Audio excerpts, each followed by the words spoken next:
जिसे राजा ने जन्म के दिन ही अनचाही औलाद कह दिया था, उसी बेटी ने एक दिन तलवार उठाकर पूरा राज्य बचा लिया।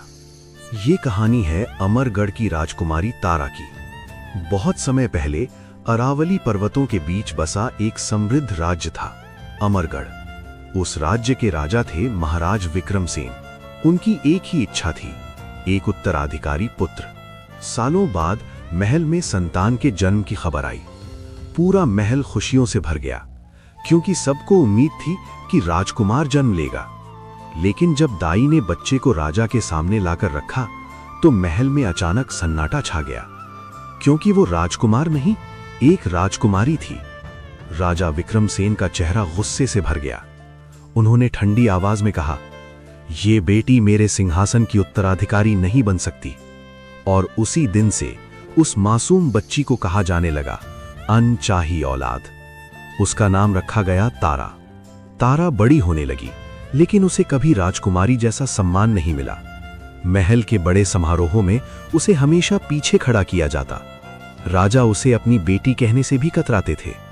लेकिन तारा की आंखों में हमेशा एक अजीब सी चमक होती थी। वो तलवारबाजी सीखना चाहती थी, घुड़सवारी करना चाहती थी, और सबसे ज्यादा अपने पिता का सम्मान पाना चाहती थी। एक दिन अमरगढ़ पर पड़ोसी राज्य कालनगर ने हमला कर दिया। राजा विक्रमसेन युद्ध में बुरी तरह घायल हो गए। सेना का मनोबल टूट चुका था। महल में डर फैल गया था। तभी महल के दरबार में एक योद्धा घोड़े पर सवार होकर आया। उसके चेहरे पर कवच था और हाथ में चमकती तलवार। उसने जोर से कहा, "अमरगढ़ की रक्षा मैं करूंगा।" सैनिकों ने उसके साथ युद्ध शुरू किया। वो योद्धा बिजली की तरह दुश्मनों पर टूट पड़ा। कुछ ही घंटों में कालनगर की सेना हार कर भाग गई।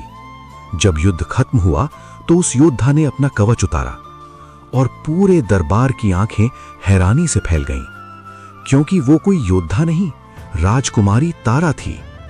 पूरा दरबार स्तब्ध था। राजा विक्रमसेन धीरे धीरे अपनी बेटी के पास आए। उनकी आंखों में आंसू थे। उन्होंने कांपती आवाज में कहा, "जिसे मैं अनचाही औलाद समझता रहा, आज उसी ने मेरे राज्य को बचाया है।" उस दिन पहली बार राजा ने सबके सामने कहा, "तारा मेरी बेटी ही नहीं, अमरगढ़ की असली उत्तराधिकारी है।"